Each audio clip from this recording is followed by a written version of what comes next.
Greetings again everyone. Now, all the way back in May this year, I got a chance to go to the London launch of the Nikon Z8. Got to handle it, get some pictures with it at some special workshops for journalists, which was all a real blast. Well, now I've had a few weeks to actually test the thing properly, and that has been really exciting.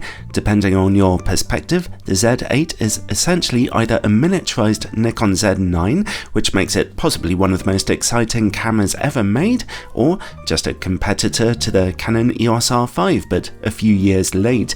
Its 45 megapixel full frame sensor, 8K and 4K 120p video recording abilities, and top of the range autofocus system all combine to make it one of the best hybrid cameras in the world today.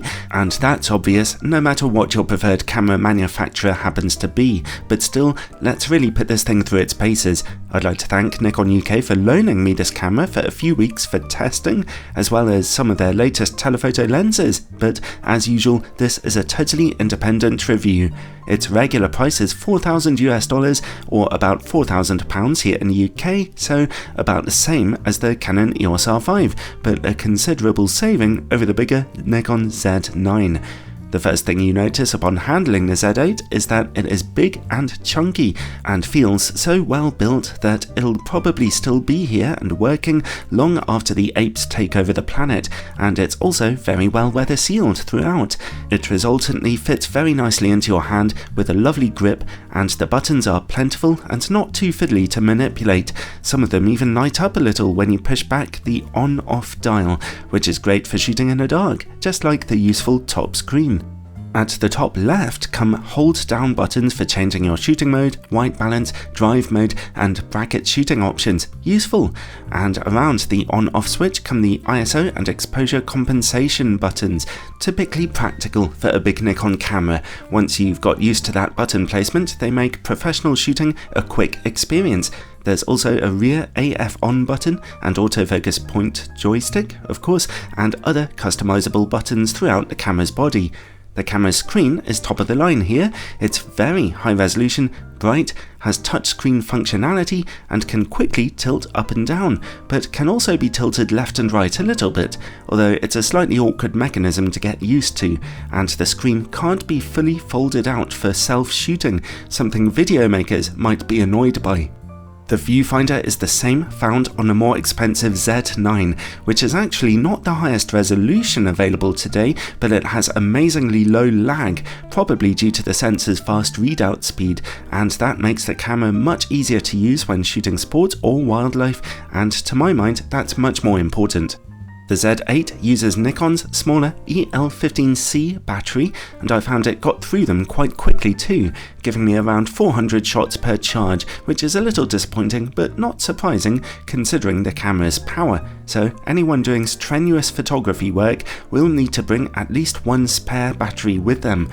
But some good news is that the camera has card slots for both CF Express Type B and SD cards, a combination I absolutely love. SD for affordability and compatibility, CF Express for raw speed.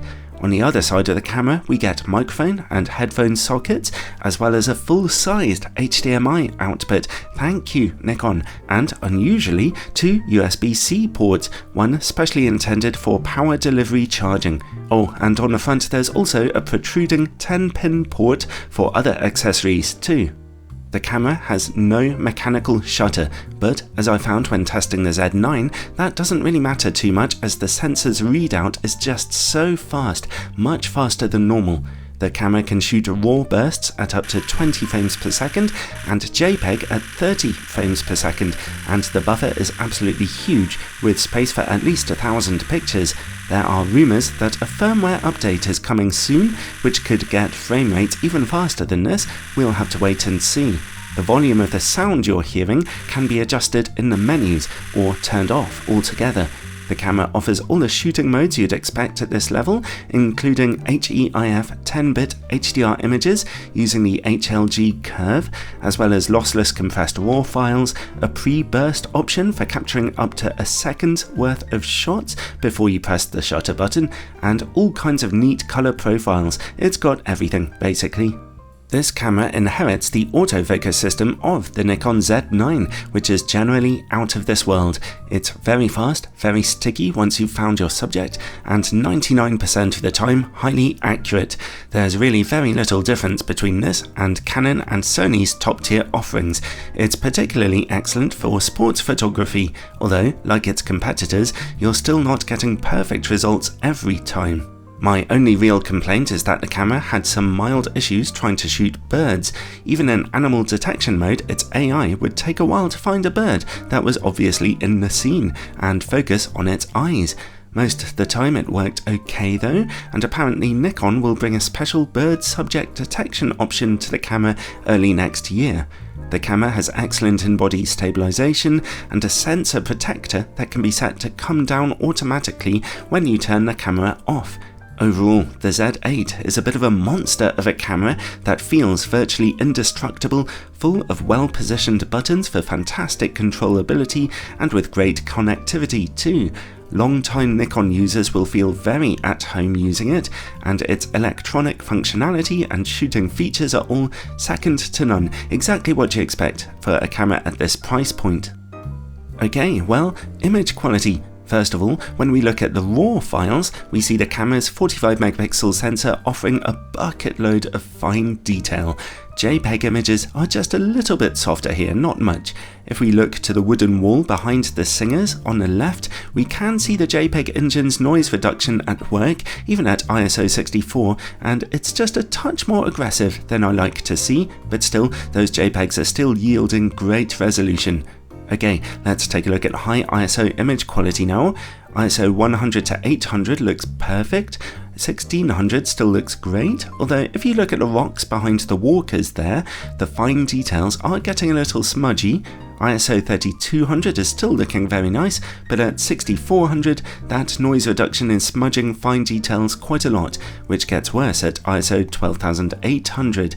You can stop down further than that if you want, and actually, at a pinch, I'd say that 25600 is still usable, but don't take it any further than that. Overall though, I was really pleased with this image quality. The Z8 JPEG engine has a very well balanced combination of eliminating noise while retaining good detail. In my opinion, it's a nice medium between Canon's smooth but not so detailed JPEGs and Sony's ultra sharp but somewhat noisy ones. It's definitely my favourite Nikon picture quality that I've come across so far. Oh, and something else Nikon cameras are famous for is high dynamic range, and if you shoot in RAW, you can quite massively boost your shadows or rescue highlights, as you can see here. That's some of the best dynamic range I've found in any camera I've tested so far.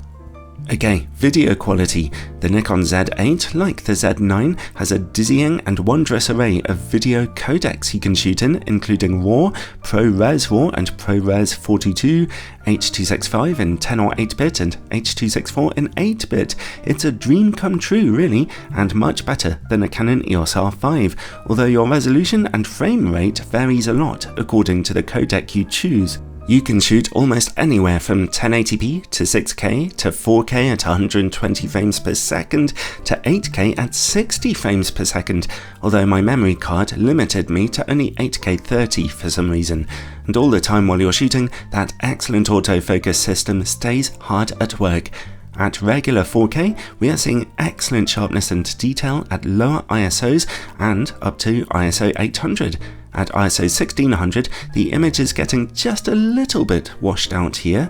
At even higher ISOs than this, we're still getting good amounts of detail, but noise is really beginning to look a bit ugly, especially from about ISO 6400. So that's a better than average performance for detail, but just average for noise. Let's crank up the frame rate to 120 frames per second, and in 4K, the image looks very different now, as it appears detail has been cut in half. The Canon EOS R5 has this exact same problem at 120p 4K, and it's a huge shame. Noise levels remain the same, ISO 1600 gets a bit noisy, and 3200 and beyond start getting pretty ugly. Okay, let's see about 8K now. As expected, the amount of detail you can see is quite astonishing at 8K, and interestingly, noise seems to be well under control, even up to about ISO 1600. Even ISO 3200 is still usable, just about, but go up to 6400 and beyond, and the image begins to fall apart. By the way, unlike my Canon EOS R5, I wasn't able to get the camera to overheat while recording at any codec or resolution, and its maximum recording time is a fantastic 2 hours and 5 minutes. I also found that rolling shutter was lower on the Z8 than any other camera I've tested at 4K, although it is still there. Interestingly, at 4K 120p, it's actually lower than at 25p. At 8K, again, it's there, but a bit lower than you'd usually expect to see. Overall then, it's obvious from all these test results that the Z8 is basically a flagship masterpiece camera from Nikon, jam-packed with their best technology, a complete joy for any professional to use, although of course it would offer a steep learning curve for a beginner. Almost every feature that still or video shooters could possibly want is crammed in here, and the lack of a mechanical shutter is easily made up for by the sensor's very fast readout speed. Criticisms? Well, although it's basically a miniaturised Z9, the Z8 is still fairly big and heavy, and its battery life is definitely a bit disappointing. I've spoken to 1 or 2 professional photographers about it, and they've said that they still prefer to keep their Z9s, as the batteries on those can last just about forever. And landscape photographers might prefer the smaller size and lower cost of the Z7 Mark II instead. But if you're happy to carry a spare battery around with you, or 2, then the Z8 has a lovely little spot for itself on the professional market.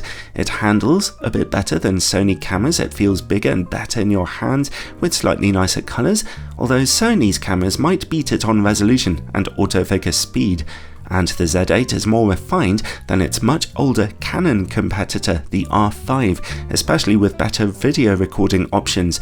Even at $4,000, the Z8 is good value for the amazing camera you're getting here. It's going to become a legendary model, so it comes highly recommended.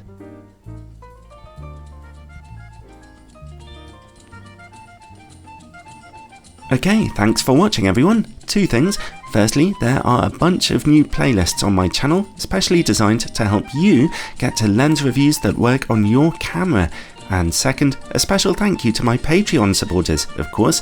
Advertising revenues are not fantastic on YouTube, and reviewing cameras especially takes a lot of time, so every bit of support makes a big difference, and supporters also get all kinds of exclusive bonus content. I love posting things on Patreon. Check it out in the description below, and ciao for now, everyone.